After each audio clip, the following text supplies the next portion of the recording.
সুর, একটা টানে, একটা স্বাভাবিক সুরের মধ্যে চলতেছে।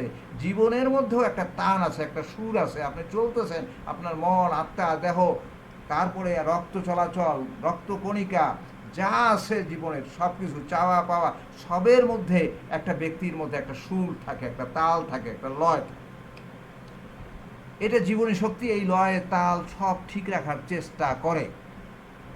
কিন্তু বাহ্যিক বিরোধী শক্তি জীবনের এই সুরেলা টানকে ব্যাহত করে দেয়। একটু যেন পানির, সুস্থ পানি, পুকুরের মধ্যে, শান্ত পুকুরের মধ্যে, পানির মধ্যে যেমন একটা, এক প্রান্তে যদি একটা ইটের কণা পড়ে, অপর প্রান্তে ঢেউ আস্তে আস্তে করে চলে যায় অনেক দূর পর্যন্ত। ঠিক আমাদের জীবন রাজ্যে যদি কোনো জায়গায় একটু ডিস্টার্ব হয়, তাইলে আমাদের জীবনের সমস্ত পেপে, সমস্ত অঙ্গ প্রত্যঙ্গ পেপে যেন একটা সুরের ব্যাহত একটা অবস্থার সৃষ্টি হয়।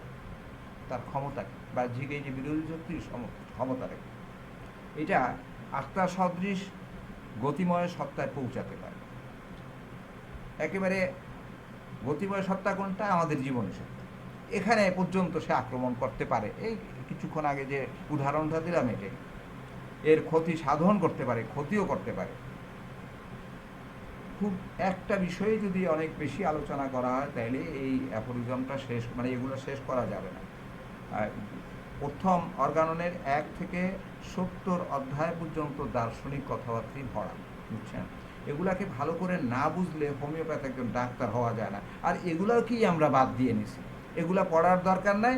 আমরা শুধু নিয়ম নীতি পড়বো, আমরা শুধু ঔষধ কীভাবে দেবো এটা পড়বো, ফাইল প্যাটার্ন কীভাবে দেওয়া যায় এসব শিখবো, এটাই। এমনকি ফার্মাকোপিয়ার থেকেও হ্যানিম্যানের নাম যদি মুছে দেওয়া যায় তাইলে ভালো হয়। কোনো কোনো দেশের ফার্মাকোপিয়া এরকমই করতেছে, যেন হ্যানিম্যানকে একবার উচ্চারণ করলেই হলো, আর দরকার নাই, আর অন্য অন্য যাই হোক। তাহলে এই যে তার বৈশিষ্ট্য কি, বাহ্যিক বিরোধী শক্তির বৈশিষ্ট্য হলো সে গতিশীল। গতিশীলের ব্যাখ্যা সামনে আসে বিধায় আমি এই জায়গায় কোনো কথা বলব না। আত্মা সদৃশ, স্পিরিট লাইক, আত্মা সদৃশ বলেছে। এই জন্য আমাদের এই বাহ্যিক বিরোধী শক্তিকে প্রতিহত করার জন্য ওষুধ শক্তির দরকার। এই জায়গায় সামান্য একটু টাচ দিয়ে যাব। কাজ করবে এমন ওষুধের দরকার এই জায়গায় যে কাজ করতে আত্মা সদৃশ্য প্রাণবলের উপরে যে কাজ করার যোগ্যতা রাখে।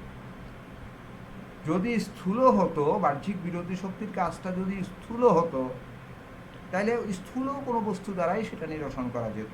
কিন্তু সে জীবন রাজ্যকেই এলোমেলো করে ফেলে, যার পরিপ্রেক্ষিতে ঔষধ শক্তিটাও হতে হবে, ঔষধটাও হতে হবে আত্মা সদৃশ, যা প্রাণ বলের উপরে কাজ করার যোগ্যতা আছে।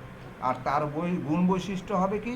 আত্মা সদৃশ গতিশীল কার্যকারিতায় তার থাকবে, অবশ্যই থাকতে হবে, নাহলে হবে না।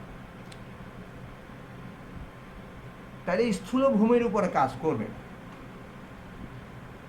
যেহেতু সূক্ষ্ম একটা ভূমি আছে, কাজেই স্থূল ভূমির উপরে কাজ করবে না, করতে পারে না। উভয়ের ঘাত প্রতিঘাতজনিত যে অসুস্থতার সৃষ্টি, এটা ঔষধ দ্বারা হোক, বাহ্যিক বিরোধী শক্তি দ্বারা হোক, বা ভেষজ দ্বারা হোক, তা সূক্ষ্ম ভূমির উপর পরিবর্তন করবে, এবং সেটা গুণগত। সেটা তার গুণগত, সেটা বস্তুগত নয়। একটা কথা হলো সেটা বস্তুগত নয়। এই ব্যাপার যে বস্তুগত নয়, এইটা এস্টাবলিশ করার জন্য আমার অনেক কথা আছে। যে স্থূল ভূমির উপর এটা কাজ করবে না, এটা অতীন্দ্রিয় ক্রিয়া, যা ইন্দ্রিয় দ্বারা ধরা যাবে না, পঞ্চ ইন্দ্রিয় দ্বারা ধরা যাবে না, বোঝা যাবে না, অনুভব করা যাবে না। এটা একটা ডাইনামিক অ্যাকশন। যেই অ্যাকশনের কথা গতবার বলেছিলাম, গত আমার 7 নম্বর অর্গাননের পর্বের আলোচনায়, সেখানেও প্রশ্ন উত্থাপিত হয়েছে। সেই প্রশ্নের আলোকে সামনে দিয়ে কথা আছে। জীববিজ্ঞান অনুসারে এটা সংক্রমণ, এটা ইনফেকশন। আর আমরা বলি অতীন্দ্রিয় ক্রিয়া, ডায়নামিক অ্যাকশন। এই এতটুকুই। ভেষজের সূক্ষ্ম সংক্রমণটা কি, এই জায়গাটা আমার মনে হয় খুব ভালো করে বোঝার দরকার আছে আমাদের। 11 নম্বর অ্যাফোরিজম এর 7 নম্বর পাদটিকা টেনে কথা বলতে হবে। ভেষজের সূক্ষ্ম সংক্রমণ যেটা, ইনফেকশন যেটা, যেমন পৃথিবী ও চাঁদের ঘূর্ণন। চাঁদ পৃথিবীর চারিদিকে ঘুরে, সূর্য প্রদক্ষিণ করে পৃথিবী। এখন বর্তমান বিজ্ঞান এসব কথা বলে না, বর্তমান বিজ্ঞান আরও অ্যাডভান্স হয়ে অন্য কথা বলে। কি কথা বলে? বর্তমান বলে যার যার কক্ষপথে তার ঘর অনুযায়ী সে ঘুরতে থাকে, কারো উপরে কারো নির্ভরশীল না, আরও অ্যাডভান্স। আর এটাই সত্য কথা, আসলে কারো উপরে কেউ নির্ভরশীল না। যার যার গতিপথে চলতে গিয়ে কেউ কাউকে প্রভাবিত করতে পারে, করে। এই জোয়ার ভাটা এই জন্য হয়, এই ঘূর্ণনের ফলে। এটা ব্যাখ্যা আপনি যতই করেন, দেখেন আমি একটা কথা ইদানিং অনেকের সাথে শেয়ার করেছি এবং বলেছি, সেটা হলো ন্যাচারাল সায়েন্স ইজ পারফেক্ট। প্রকৃতির যে বিজ্ঞান এইটাই পারফেক্ট। আর জেনারেল সায়েন্স অথবা আবিষ্কৃত যেটা যেটা বিজ্ঞান বর্তমানে যা বলতেছে, বর্তমান যুগে একেবারে আদি থেকে বিজ্ঞান যে কথাগুলো বলতেছে এগুলো ব্যাখ্যা। প্রকৃতির বাইরে গিয়ে ব্যাখ্যা করতে পারেনি কেউ আজ পর্যন্ত। প্রকৃতির বিভিন্ন ঘটনাকে বিভিন্নভাবে ব্যাখ্যা করেছেন, সব ব্যাখ্যা মানে, কিন্তু তারা তো প্রকৃতির বাইরে গিয়ে কোনো ব্যাখ্যা করছেন না। আর প্রকৃতিতে নাই এমন কোনো কথাও তারা বলতে পারেন না, প্রকৃতিতে নাই এমন কোনো নিয়মও তারা এস্টাবলিশ করতে পারেন না। কাজেই বিজ্ঞান আবিষ্কার হতে থাকবে, এতে আমাদের কোনো আপত্তি নেই। একটা একটা একটার পরে একটা আবিষ্কার হবে, একজন আরেকজনকে অস্বীকার করবে, কখনো স্বীকার করবে, তাতেও আমাদের কিছু হোমিওপ্যাথির কিছু আসে যায় না। হোমিওপ্যাথি প্রাকৃতিক বিজ্ঞান, ন্যাচারাল সায়েন্স, এইটা অপরিবর্তিত স্বাভাবিক গতিতে। যত ব্যাখ্যা করেন জোয়ারের সময় পানি নিম্ন গতিতে ঊর্ধ্ব গতিতে যাবে, ভাটার সময় নিম্ন গতিতে যাবে, অর্থাৎ উঁচু থেকে পানি নিচেই প্রবাহিত হবে। আপনি ব্যাখ্যা যে কোনো সায়েন্টিফিক ব্যাখ্যা করেন, তাতে কোনো আপত্তি নেই। চুম্বকত্বের প্রভাব উত্তর দক্ষিণ মেরুতে থাকে, এটা হেনিম্যান এগুলা বলেছেন আর কি।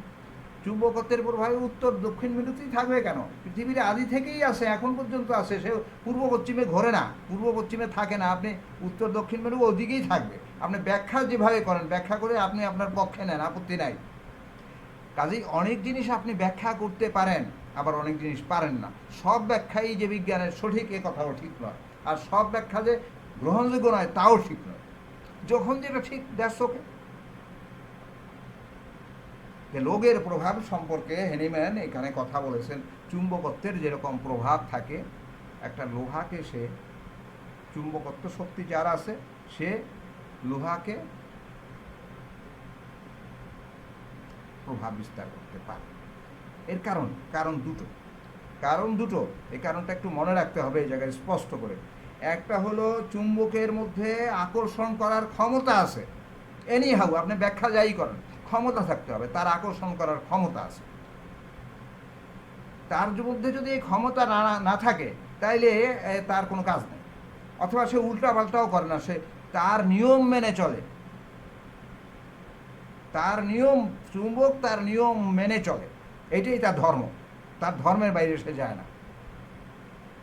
আর আরেকটি কাজ, সেটা হলো আরেকটি বস্তু লাগবে যার আসলে আকর্ষিত হওয়ার ক্ষমতা আছে, যার মধ্যে, দুটোটার মধ্যে ক্ষমতা রাখতে হবে। তো একটু ভালো করে দয়া করে চিন্তা করবেন যে চুম্বকের যেমন আকর্ষণ করার ক্ষমতা আছে, আরেকটি বস্তু যে থাকবে তাকে আকর্ষিত হওয়ার ক্ষমতা থাকতে হবে। যেমন চুম্বকের সামনে যদি আপনি প্লাস্টিক একটা নেন, কোনো কাজ হবে না, কোনো কাজ করবে না, কোনো কাজ করার সম্ভাবনাই নাই। কাগজ ধরেন, সে আকর্ষণ করবে না, কারণ কাগজের মধ্যে আকর্ষিত হওয়ার ওই ধরনের ক্ষমতা নেই।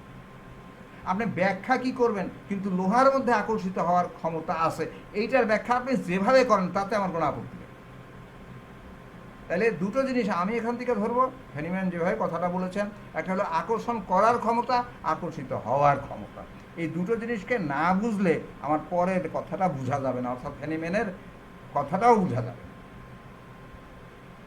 যেমন রোগের প্রভাব, এটা নিয়ে সামনে একটা আমি হেনিম্যানের উদ্ধৃতি আছে, যার জন্য আমি বসন্ত এবং হাম, যেটা নিয়ে প্রশ্ন উত্থাপিত হয়েছিল, এবং প্রশ্ন অত্যন্ত সুন্দর প্রশ্ন করেছেন, এবং তিনি এই প্রশ্নটা সম্পর্কে ভালো জানেন। তারপরেও তিনি তার মতো করে আমাকে বলেছেন, আমি ইনশাল্লাহ দেবো। ইনশাল্লাহ রোগের প্রভাব, বসন্ত এবং হাম, এ ব্যাপারে সামনে আলোচনা আছে বিধায় এখানে আমি আলোচনা করছিলাম। ঔষধের প্রভাব, সূক্ষ্ম শক্তিকৃত ভেষজের সূক্ষ্ম প্রভাব, সূক্ষ্ম শক্তির প্রভাব কি হতে পারে, সামনে আলোচনাটা আমি করে নেব ইনশাল্লাহ। যে ভেষজ দ্বারা রোগ নিরাময় হয় তার প্রভাব প্রতিফলিত হয়, এটাই অতীন্দ্রিয় বা সংক্রমণ। মোটামুটি সংক্রমণটাকে বোঝাবার জন্য আমি এই কথাটা বলি। রোগের প্রভাব নিয়ে আমি আলোচনা করবো, এ কথা বলছি। বসন্ত বা হাম রোগীকে স্পর্শ না করে নিকটবর্তী একটি সুস্থ শিশুকে অদৃশ্যভাবে সে রোগ সংক্রমিত করে। এটা গতিশীলভাবে করে। দূরে থাকা সত্ত্বেও এবং রুগ্ন শিশুর শরীর হতে রোগের কোনো বস্তুগত উপাদান প্রবেশ না করলেও যে কোনো শিশু আক্রান্ত হয় বা হতে পারে। Organon aphorism 11 পাদটিকা 7। এখানে এই প্রশ্নটা উত্থাপিত হয়েছিল যে দূরে আছে পক্স রুগী, হাম বসন্তের রুগী, দূরে একটা শিশু আছে সুস্থ শরীরের, তাকে হেনিম্যান বলেছেন। এই কথা আমাদের কথা না, এটা হেনিম্যান বলেছেন। শিশুকে অদৃশ্যভাবে সে রোগ সংক্রমণ করতে পারে, দূরে থাকা সত্ত্বেও তাকে স্পর্শ করবে না, তার কোনো ভাইরাস, তার কোনো জার্ম সেখানে প্রবেশ করাবে না। রুগ্ন শিশুর শরীর হতে রোগের কোনো বস্তুগত উপাদানও প্রবেশ করবে না। যে কোনো শিশু আক্রান্ত হয় বা হতে পারে, এটা হেনিম্যান বলেছেন। আমি বিশ্বাস করি, এখানে কোনো বিজ্ঞান লাগবে না, কারণ আমি বিশ্বাস করি চুম্বক লোহাকে আকর্ষণ করে, কাগজকে করে না, আমি বিশ্বাস করি। এখন ব্যাখ্যা আজ হয়নি, আজ কেউ বিজ্ঞান দিতে পারে না, এই জন্য মানে ভবিষ্যতেও দিতে পারবে না, এটা কথা না। হেনিম্যান পরবর্তী নিজের কথাটাকে এস্টাবলিশ করার জন্য হেনিম্যান মুখবন্ধের মধ্যে আরেকটি কথা বলেছেন। বসন্ত রোগীর দেহ হতে উদ্গত সামান্যতম বাষ্প একটি সুস্থ শিশুর দেহে এ ভয়ঙ্কর রোগ সৃষ্টি করার পক্ষে যথেষ্ট। একটা বাষ্প, এখন বাষ্প দিয়ে তিনি কি বুঝাচ্ছেন তিনিই ভালো জানেন। একটা বাষ্প যদি রুগ্ন শরীরের অবস্থা থেকে একটা বাষ্প যদি নির্গত হয়, তাও অন্যকে এফেক্ট করতে পারে, সংক্রমণ করতে পারে। দেখেন কেন পারে না? 5 জন মানুষ আপনারা বসা আছেন এখানে, 5 জন মানুষ এখানে বসা আছেন, সেখানে করোনা আক্রমণ 500 জনকে করে না, একজনকে করে। এবং সেখানে ভাইরাস করে না, কি করে? যার ইমিউনিটি, আমি গত ক্লাসে বলেছি, যার ইমিউনিটি পাওয়ার বেশি আছে তাকেও করেছে, এটার প্রমাণ জার্নালে প্রমাণ পাওয়া যায়। কাজেই কাকে করবে না করবে, কিভাবে করবে না করবে, আমরা করার পরে পরীক্ষা নিরীক্ষা করে অ্যানালাইসিস করি, কিন্তু করার সময় তো করি না। কিভাবে করলো, কোন প্রক্রিয়ায় করলো, এটা অনাবিষ্কৃত। বাট শরীরের মধ্যে আসার পরে আপনি অ্যানালাইসিস করতেছেন যে এভাবে হয়েছে। আপনার এই কথা সত্য হতে পারে, নাও হতে পারে। আজকের আপনি বৈজ্ঞানিকভাবে লিখছেন যে এটা ঠিক আছে, 1 বছর, 10 বছর, 20 বছর পরে দেখা যাবে না আপনার এই কথাটা ঠিক নাই, এটা অদৃশ্যভাবেই আসতেছে, সংক্রমণ হতেই পারে। হেনিম্যান এই কথাটা বলেছেন।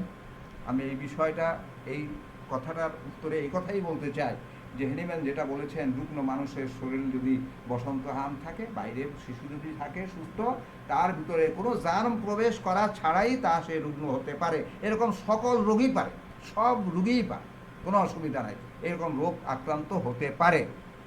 কারণ কি, আগে যে ব্যাখ্যাটা করেছি আমি চুম্বকত্ব দিয়ে, সেই ব্যাখ্যাটাই আমি সঠিক মনে করি। সেটা হলো এই যে 2টা বস্তু লাগবে। একটা হলো আকর্ষণ, তার ভিতরে আকর্ষণ করাবার শক্তি থাকবে একটার মধ্যে। যেমন হাম বসন্তের যে জার্ম আছে বা যে আক্রান্ত যে দেহ আছে, যাই থাক, যা থাক, তার বিরুদ্ধে আক্রমণ করার, অর্থাৎ আরেকজনকে এইটাকে আক্রমণ করার তার ভিতরে শক্তি আছে, প্রভাব বিস্তার করার শক্তি আছে। এই শক্তি সকলের উপরেই খাটবে না, খাটবে যার উপরে। কার উপরে খাটবে? ওই সব লোকদের উপরে খাটবে যার গ্রহণ করার যোগ্যতা আছে, গ্রহণ করার শক্তি আছে। তার মায়াজামিক কারণে হোক, যে কোনো কারণে হোক, তার ভিতরে প্রভাবিত হওয়ার, তার ভিতরে একটা প্রবণতা, বলি আমরা, প্রবণতার আলোচনা সামনে হবে ইনশাল্লাহ, যে তার ভিতরে এই প্রবণতা আসে বিধায়। কাগজের মধ্যে আকর্ষিত হওয়ার প্রবণতা নাই, সে আক্রান্ত হয় না, কিন্তু লোহার মধ্যে আক্রান্ত হওয়ার প্রবণতা আছে, কাজে সে হয়। আমার করোনা ভাইরাস কেন, আরও বড় কোনো ভাইরাস আসতে পারে, পৃথিবীতে আসতে পারে। আমার ভিতরে যদি আকর্ষিত হওয়ার প্রবণতা থাকে, তাহলে আমি তার দ্বারা আকর্ষিত হব, আর নাইলে হব। হেনিম্যান এই কথাটাই মূলত এখানে বুঝাতে চেয়েছেন বলে আমি মনে করি। ঔষধের প্রভাব এই স্তরে সূক্ষ্ম শক্তি। ঔষধের প্রভাবটা আসলে ঠিক যেভাবে করে অদৃশ্যভাবে রোগ শক্তিটা আমাদের কাছে আসে, তেমনিভাবে এই গুণগতভাবেই ভেষজ সমূহের গুণগত যে সদৃশ স্তরে উপনীত যদি না করা যায়, দেহানুক্রমে উন্নত অভ্যন্তরীণ স্তরকে আবিষ্ট করতে পারে। আমার এই কথাটারই প্রতিধ্বনি মূলত সংক্ষিপ্ত রূপ ক্যান্ট এখানে 11 নম্বর ব্যাখ্যানের মধ্যে ওই পূর্বের কথাটারই এখানে উল্লেখ করেছেন। যেমন এই থেকে তিনি আবার সিদ্ধান্ত নিয়ে অনেক কথা সেখানে আলোচনা করেছেন, দার্শনিক বিভিন্ন অ্যাঙ্গেলে তিনি আলোচনা করেছেন। সেখানে তিনি দেখেছেন যেখানে রোগ কমাবার জন্য প্রয়োজন সালফারের উচ্চ শক্তি, সেখানে নিম্ন শক্তি দিয়ে বা একেবারে ক্রুড অবস্থায় দিলে আসলে যে কাজটা হয় সেটা ভিন্ন ধর্মী কাজ, সেটাও কাজ, আপনি অস্বীকার করতে পারবেন না, সামনে কথাও আছে। সে উচ্চ শক্তির কথা তিনি সেখানে বলেছেন, স্থূল প্রয়োগে কোনো লাভ হয় না, এখানে এতটুকুই বলেছেন। পরবর্তী যেহেতু আলোচনা এই বিষয়টাই আছে, শক্তিকৃত ঔষধ বিষয়ে ক্যান্টের বিশ্বাস আসলে প্রথমে ছিল না।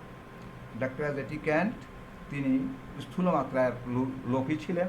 তিনি জানেন আপনারা যে অ্যালোপ্যাথি থেকে কনভার্টেড হয়ে তিনি আসছেন, প্রথম দিকে তিনি সূক্ষ্ম মাত্রাকে বিশ্বাস করতেন না। ভিন্ন কাহিনী আছে তার, হোমিওপ্যাথি ডাইভার্টের ভিন্ন কাহিনী আছে। তো স্থূল শক্তির পরিবর্তে তিনি এক সময় এই স্থূল মাত্রা দিয়েই চিকিৎসা করতেন। একটা রুগী আসলো তার কাছে, বিশেষ করে পরোফাইলামে রুগী, পাতলা পায়খানা, বিভিন্ন দিকে সমস্যা, একটা শিশু রুগী তার কাছে আসলো। আসার পরে তিনি তার চিকিৎসাটা করলে তত ওই কম শক্তিতে, নিম্ন শক্তিতে দেওয়াই তার অভ্যাস ছিল, তাই তিনি দিতেন। দিয়ে দেখলেন যে কমে আবার হয়, কমে আবার হয়, তেমন একটা সুন্দরভাবে কমে। তো না কমার জন্য তিনি করলেন কি, উচ্চ শক্তি, তখনকার উচ্চ শক্তির কথা হেনিম্যান বলেছেন, বা উচ্চ শক্তির অনেকেই দেয়, উচ্চ শক্তি হোমিওপ্যাথি উচ্চ শক্তিকৃত ওষুধ ব্যবহার করে, এ কথাটা ক্যান্টের জানা ছিল। তিনি ব্যবহার করতেন না, কিন্তু তার জানা ছিল। তো চিন্তা করলেন যে আচ্ছা দেখি আমি, এই রুগীটা তো কমে না, তো দেখি আমি একটু শক্তিকৃত নিজেই করে দেয়। তাও করলেন পানিতে, আমরা আরএস দিয়ে করি তো অনেক সময়, তিনি পানিতেই শক্তিকৃত করলেন, পানি দিয়ে একেবারে পরোফাইলামকে 30 পর্যন্ত পানিতে শক্তিকৃত করলেন, 30 পর্যন্ত তৈরি করলেন। প্রথম পরোফাইলামে তিনি প্রয়োগ করেছেন ক্যান্ট, এবং সেখান থেকে তিনি উপলব্ধি করলেন ক্রমান্বয়ে উচ্চ শক্তিকৃত ঔষধসমূহ ক্রমান্বয়ে গভীর স্তরে কার্যকর হয়। এটা উদ্ধৃতি তার, ডক্টর ক্যান্টের উদ্ধৃতি, এটা তার উপলব্ধি। তিনি বুঝতে পারলেন যে আসলে রোগের স্তরের সাথে শক্তির স্তরের যদি সামঞ্জস্যপূর্ণ না হয়, উচ্চ শক্তি কিছু না হয়, অবস্থায় না যায়, তাইলে রুগী আরোগ্য লাভ করে না করে। কেমন তাইলে কি করে? যেমন এই জন্য তিনি বলছিলেন যে সালফার তিনি প্রয়োগ করে অনেক উচ্চ শক্তিতে প্রয়োগে ক্রিয়া দীর্ঘ হয়, এটা তিনি উপলব্ধি করলেন পরীক্ষা করে। ক্রুড অবস্থায় তত ওইভাবে কাজ করে না। এমনকি 6M বৃদ্ধি করেছিল, তার একটা রুগীর ক্ষেত্রে বর্ণনা দেওয়া আছে যে তার 5টা রুগীতে অনেক বৃদ্ধি দেখা দিয়েছিল, 55M পর্যন্ত তার শক্তিকৃত করায় সেখানে তিনি আরোগ্য পেয়েছিলেন। সেই থেকে তিনি উচ্চ শক্তির প্রবক্তা ছিলেন। ডক্টর ক্যান্ট উচ্চ শক্তি প্রবক্তা ছিলেন, এবং তিনি উচ্চ শক্তিই ব্যবহার করেছেন, তবে সতর্কও করেছেন যে উচ্চ শক্তি কথায় কথায় খেলনা হিসাবে ব্যবহার করা উচিত নয়, তাতে আসলে একেবারে অনেক ক্ষতি সাধন করে, যা অন্য কোনো ঔষধে ক্ষতি সাধন করে না। তো এইটা ভিন্ন একটা বিষয়। এটা যখন আমরা শক্তি ও মাত্রা নিয়ে ইনশাল্লাহ সামনের দিকে অগ্রসর হব, 270-71 অ্যাফোরিজমের দিকে যাব, সেখানে আমরা ইনশাল্লাহ আলোচনা করার চেষ্টা করব। তাইলে আমরা এখান থেকে বুঝলাম যে এই বিগত আলোচনা থেকে এতটুকু বোঝা গেল, ভেষজের স্থূল ক্রিয়াও আছে, স্থূলভাবেও ক্রিয়া করে। তো কী ক্রিয়া করে? ভেষজের বাহ্য গুণের ব্যবহার আছে। নাহলে দেখেন অ্যালোপ্যাথিতে ভালো হয়, কিছু হয় না, কিছু তো ভালো হয়, কিন্তু কোনো অ্যালোপ্যাথি, কবিরাজি বা অন্য কোনো প্যাথির ঔষধের গায়ের প্যাটেন্টের মধ্যে এই কথা লেখা থাকে না যে কিউরেবল, একেবারে আরোগ্য করে ফেলবে, এই কথা কিন্তু লেখা না। প্যালিয়েটিভ লেখা থাকে, উপশমদায়ক কথা লেখা থাকে, কেমন এইভাবে বিভিন্ন কথা লেখা আছে, কিন্তু আরোগ্য কথাটা তারা লিখতে পারে না, এই জন্য আরোগ্য হয় না, লিখবে কেন? ঠিকই আছে। এখন দেখেন, স্থূল শক্তি যে কাজ করে না তাও নয়, কাজ করে। দেখা যাক, ভেষজের বাহ্য গুণের ব্যবহার আছে। অন্ত্রনালী ভূরিদেহের যদি মানে অবরোধ হয়ে যায় কোনো কারণে, তা অনেক সময় চাপ প্রয়োগ করে বা পারদ খাওয়াইলে এটা ঠিক হয়ে যায়। এটা স্থূল ক্রিয়া। পিত্তপাথরির জন্য অনেক সময় দেখা যায় মসৃণ জলপাইয়ের তৈল ব্যবহার করা হয়, খাওয়াইলে অনেক সময় জোলাপ হয়ে এটা বের হইতে পারে, হয় সম্ভাবনার দিক থেকে, অনেক সময় হয়। রাসায়নিক ব্যবহারও আছে, এগুলা আরও ব্যাপকভাবে আলোচনা করেছেন হেনিম্যানই আলোচনা করেছেন। কোথায় করেছেন? করেছেন মুখবন্ধের মধ্যে আলোচনা করছেন। মুখবন্ধ আসলে পড়াই উচিত। এই বর্তমান সমাজে আমাদের হোমিওপ্যাথির যে অবস্থা, এই মুখবন্ধের অবস্থা। মুখবন্ধে যা যা হ্যানিম্যান লিখেছেন তা মনে হয় যে এই আমাদের এই সময়ের জন্যই লিখেছে। অম্লে বুক জ্বালা পড়া করে, এই জন্য ম্যাগনেশিয়া গঠিত বোরোসাইট্রেট আমরা খেয়ে কমাই, অথবা অনেক অম্লের বুক জ্বালার জন্য অ্যান্টি ওষুধ আছে, অম্লনাশক ওষুধগুলো যেগুলো আছে আমরা ব্যবহার করি, বিভিন্ন গ্যাস্ট্রিকের ওষুধ ব্যবহার করি। এটা স্থূলক্রিয়া আছে, নাই বলা যাবে না। সদৃশ নীতির নকল প্রয়োগও আছে, যেটা মনে করা হয় যে সদৃশ জীবন্ত দেহে উত্তেজনা সৃষ্টি করে এগুলো। যেমন সিলভার নাইট্রেট শরীরের মধ্যে লাগাইলে এই উত্তেজনা সৃষ্টি করে, আবার উত্তেজনা চলে যায়। আবার অনেক সময় দেখা যায় মলম বা এই জাতীয় অনেক কিছু আছে যেটা সাধারণত লাগালে তারপর কমে যায়। যেমন গ্রাভাইটিসের কথা চিন্তা করেন, গ্রাভাইটিস মলম এখন করছে, হোমিওপ্যাথি আলাদাই করছে। এগুলো করা তো ঠিক না যে খুজলি পাঁচটা চলে যায়। আসলে দেখেন এই ভেষজের স্থূলক যে ক্রিয়া, এখানে একটা জিনিস দেখেন যে এটা বস্তু পৃথিবীর বস্তু, এই বস্তুর কোনো গুণ নাই কথা বলা যাবে না, কিন্তু ক্রিয়াটা কীরকম। যেমন উদারাময় রোগীর জন্য যদি আপনি উদারাময়ের স্থূল মাত্রায় কোনো কিছু খাওয়ান, যেগুলো আমরা সাধারণত এই লেখা থাকে আমাশার ওষুধ, উদারাময় সেগুলো ট্যাবলেটগুলো আপনি খাওয়ার ফাইল প্যাটার্ন খাওয়ান, এটা কমে না? কমে। কীভাবে কমে? কীরকম? উপশম হয়। আমি একটা রুগীর কথা জানি, আমেশার জন্য তাকে খাওয়ানো হলো, এই বিভিন্ন ইঞ্জেকশান দেওয়া হলো, ট্যাবলেট দেওয়া হলো।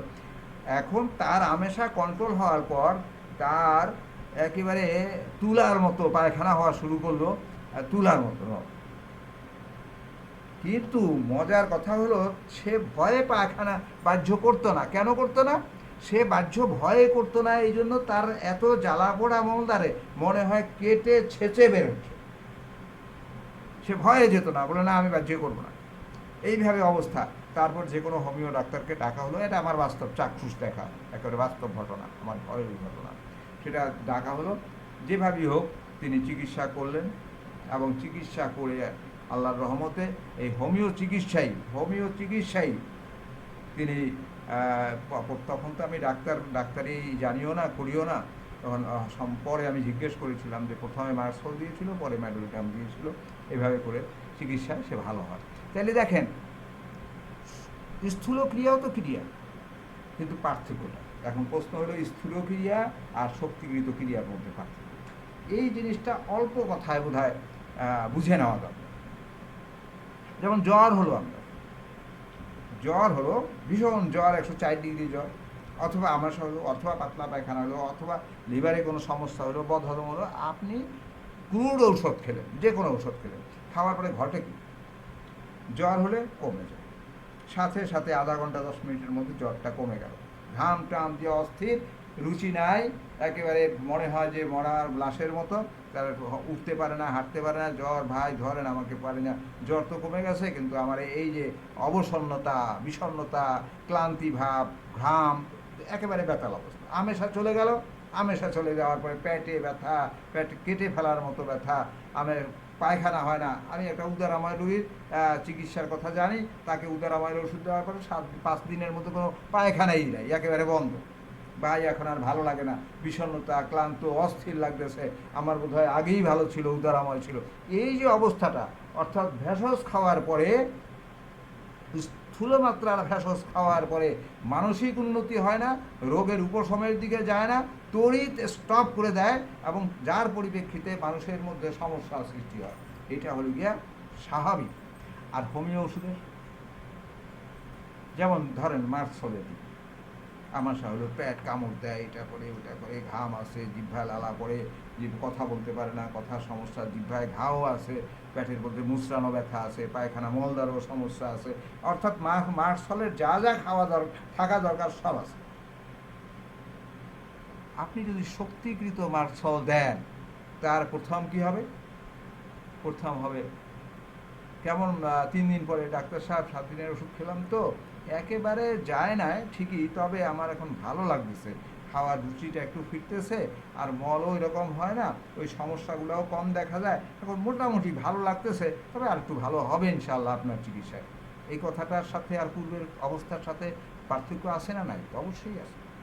জ্বর হলো, আপনি দিলেন, জ্বর হওয়ার পরে ঘাম দিয়া 30 103-4 জ্বর উঠছে, হাত পা ব্যথা, চুপ করে শুয়ে থাকে, পানির পিপাসা প্রচুর, আপনার কাছে মনে হলো যে ব্রায়োনিয়া, অথবা আপনার কাছে মনে হলো রাস্টক্স, আপনার কাছে মনে হতে পারে জেলসিমিয়াম, হতেই পারে একটা ওষুধ, যাই হোক ওষুধ নির্বাচন আপনি দেওয়ার পরে রুগী বলবে যে ভাই হ্যাঁ জ্বরটা মাঝে মাঝে হয়, একেবারেই কমে নাই, তবে ওই আগে যে খুব বেশি পিপাসা লাগছে এগুলো কমে গেছে, আর কাজ টাজ করতে ইচ্ছা করতো না, এখন দোকানে যাই, এখন ডাক্তারি করি, এখন ওই চেম্বারে যাই, অথবা মনে করেন অন্য কাজে যাই, সমস্যা হয় না, মনটা মোটামুটি ভালো লাগে, এখন আর ওইভাবে করে জ্বর ওঠে না, আর হাত পাও ব্যথা ট্যাথা অনেকটাই কমে গেছে, এই অলসতাও কমে গেছে। এই তাহলে কি হলো? হোমিও ঔষধে যে কাজটা করে গোড়ার্থে, অর্থাৎ মানসিকতা থেকে শুরু করে তাকে নিরাময়ের দিকে, আরোগ্যের দিকে নিয়ে যায়, আর অন্যপ্যাথির ঔষধগুলা আরোগ্যের দিকে যায় না, কি করে? স্থূল মাত্রায় সেখানে চাপা দেয়, চাপা দিয়ে বরঞ্চ অন্য রোগের সৃষ্টি করে। আমার এই রোগাক্রান্ত বিকৃত অবস্থা হওয়ার কারণ জানা গেল, এবং তার পার্থক্যটা স্থূল ভেষজ তাও এখানে আমরা আলোচনা করেছি। বোধহয় আমার সময়ের দিকে নজর দেওয়া উচিত মনে হয়। যাই হোক, এরপরে আমরা বিকৃত অবস্থা, স্বাস্থ্য পরিবর্তিত হওয়ার উপায়টা কি? উপায় সদৃশ বিধান। উপায় আমাদেরকে এই অবস্থাগুলা কি বলছে আমাদেরকে? শক্তিকৃত না করলে ঔষধ ভেষজ কাজ করে না, আরোগ্যের রূপে কাজ করবে না, অথবা দেহের শৃঙ্খলা পুনঃপ্রবর্তন করে রোগ আরোগ্য করবে না। তাহলে চিকিৎসকের প্রশ্ন করা উচিত, চিকিৎসককে জানা উচিত, সে প্রশ্ন করবেন তাইলে কি আমরা এমন ঔষধ জানা আছে কি আমার কাছে? আপনারা প্রত্যেকে এতক্ষণ যা শুনলেন যে এই যদি সমস্যা হয়, তাহলে প্রত্যেকের মনে তো এই প্রশ্ন উদয় হওয়া উচিত, আমার কাছে কি এমন কোনো ঔষধ জানা আছে যারা সুস্থ মানুষের শরীরে এরূপ লক্ষণ রাজি উৎপাদন করছিল? তাহলে সেই ওষুধটা আমরা দেই। যে রোগ, যেসব কারণে রোগগুলো আসছে, এই রকম রোগ উৎপাদন করছে, এরকম কোনো ওষুধ কি আমাদের জানা আছে? যদি জানা থাকে, দ্যাট ইজ দ্য মেডিসিন। সেটাই আসলে উদ্দেশ্য। আমাদের প্রয়োজন রুগ্ন অবস্থার সাদৃশ্য উচ্চ শক্তির ওষুধ প্রয়োজন, হ্যানিম্যান এই কথাই বলে। এই রোগ শক্তির ব্যাপারে আমাদের আলোচনা শেষ করলাম। লক্ষণ সমষ্টি মানে লক্ষণ সমষ্টি নয়, অন্য কিছু। তো এখানে একটা কথা বলে নেই, আমি চেষ্টা করব সময় করে নিতে, যে কিছু সময় দেওয়ার জন্য, কিন্তু যদি না দিতে পারি 11টাই হয়তো লাগবে, তাহলে যার প্রশ্ন আছে তারা লিখিত প্রশ্ন করে রাখবেন, আমি পরবর্তী আলোচনার মধ্যে আমি প্রশ্নগুলো সমন্বয় করতে চেষ্টা করব। ধন্যবাদ। লক্ষণ সমষ্টি মানে আসলে লক্ষণের সমষ্টি না, এটা সকলেই বলে, সব চিকিৎসক বলে। 50টা সবই তো আসলে লক্ষণ। আমার কাছে অনেকে ওই স্টুডেন্টরা এটা করে, সেটা হলো মাথা ব্যথা, চক্ষু ব্যথা, পেট ব্যথা, যত প্রকারের যা আছে স্যার এগুলো লক্ষণ, এইরকম। অর্থাৎ লক্ষণ কি বোঝে না। আমরা কিন্তু 6-7 অ্যাফোরিজম আলোচনা করতে গিয়ে আমরা লক্ষণ সমষ্টি সম্পর্কে ব্যাপক আলোচনা করেছি, সম্ভবত 3-4 পর্বে হবে। তো সেটা আপনারা দেখে নেওয়ার জন্য আমি বলবো, বা অন্যভাবে লক্ষণ সমষ্টি আপনারা ওইগুলো জেনে নেবেন। এখানে আমি যে কথাটা হ্যানিম্যান টেনে এনেছে, আমি সেই প্রসঙ্গে করা। লক্ষণ সমষ্টি মহান আল্লাহর করুণার দান। আমাদের শরীরে যদি লক্ষণ ফুটে না দিতেন, তাহলে কি দেখে আমরা এই হোমিওপ্যাথি ডাক্তাররা চিকিৎসা করতাম বলুন তো? তাহলে তো আমরা চিকিৎসা করতে পারতাম না। পাদটিকার মধ্যে তিনি এই কথা বলছেন, 14 নম্বর অ্যাফোরিজমের মধ্যেও তিনি এই কথাই বলছেন। লক্ষণ সমষ্টি অপসারণ করাই চিকিৎসকের কর্তব্য, এখানে স্পষ্ট কথা। এই সাথে পারিপার্শ্বিক অবস্থাও 18 নম্বর অ্যাফোরিজমের মধ্যে তিনি আরেকটি কথা বলেছেন, ঔষধ নির্বাচনের একমাত্র পরিচয় পথ প্রদর্শক বিষয়টা হলো যেমন লক্ষণ সমষ্টি আর পারিপার্শ্বিক অবস্থাকে অপসারণ করা, পারিপার্শ্বিক অবস্থা সম্পর্কে তাকে বিরত রাখা বা সেটা জানা। যাই হোক, আমি এই প্রসঙ্গ আলোচনা করতে পারবো ইনশাআল্লাহ এই সময়ের মধ্যে আশা করছি, এবং আমি সেখানে 4টা বিষয় আপনাদের সামনে পেশ করলে অনেকটা ক্লিয়ার হবে, চেষ্টা করতেছি। লক্ষণ সমষ্টি কি এটা আমরা আলোচনা করব। লক্ষণ সমষ্টি কি, রোগ চিত্রটা আর ঔষধ চিত্রটি আমার তো সমান করতে হবে, রোগ চিত্রের সাথে ঔষধ চিত্র, যেহেতু আমি আলোচনা করব এখানে শুধু পড়ে যাচ্ছে। আর লক্ষণের মূল্যায়ন, এই 4টা কাজ যদি না করা হয় তাই লক্ষণ সমষ্টি বোঝা যাবে না, জানা যাবে না, আর উপকারও পাওয়া যায়। লক্ষণ সমষ্টি, রোগ চিত্র, ঔষধ চিত্র আর লক্ষণের মূল্যায়ন।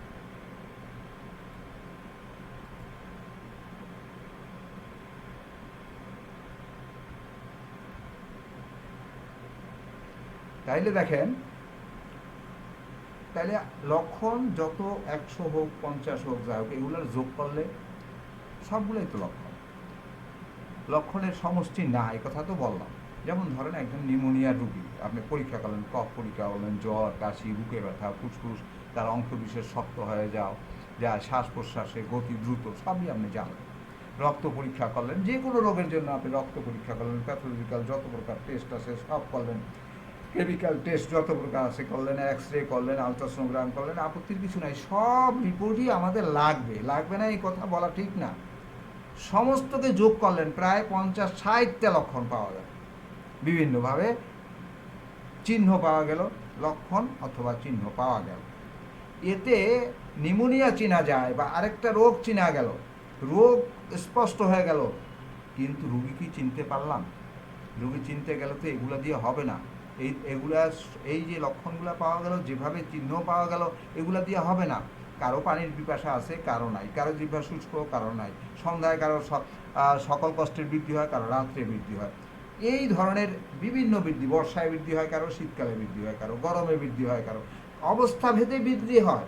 অর্থাৎ এই যে মানুষের ভিতরের যে তার ইচ্ছা শক্তি, তার দেহের যে সার্বিক অবস্থাটা, সার্বদৈহিক অবস্থা, তার অভ্যন্তরীণ যে ভালো লাগা, প্রথম বলেছিলাম কথাটা, ভালো লাগা আর না লাগা, ভালো লাগা না লাগা, এই দুইটা জিনিস, যে কোনটা ভালো লাগে লাগে না, এই জিনিসটা তার অভ্যন্তরীণ শক্তি, তার মূল আত্মার শক্তি, এইটা দ্বারা মানুষে আলাদা হয়ে যায়।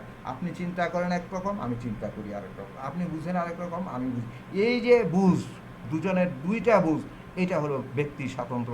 এই ব্যক্তির স্বাতন্ত্র জ্ঞাপক রোগীর ভিতর থেকে আদায় করতে হবে। রোগীর স্বাতন্ত্র জ্ঞাপক কী আছে এটা খুঁজে বের করতে হবে। এটা খুঁজে বের না করলে লক্ষণ সমষ্টির কোনো মূল্য নাই, লক্ষণ সংগ্রহ করার কোনো মূল্য নাই। একটা চিত্রের, মূলত একটা চিত্রের নামই লক্ষণ সমষ্টি। দেখেন, একটা চিত্র দেখলে আপনার ভালো লাগতেছে, কি ভালো লাগছে আপনি বলতে পারেন না। মোনালিসার ছবি দেখে তার হাসিটা ভালো লাগে, হাসির ব্যাখ্যা হাজারো কবিতা হয়েছে, বড় বড় সাহিত্যিক জন্ম হয়েছে এই হাসির ব্যাখ্যা করতে গিয়ে, আসলে হাসিটার অর্থ কি আজ পর্যন্ত অনাবিষ্কৃত।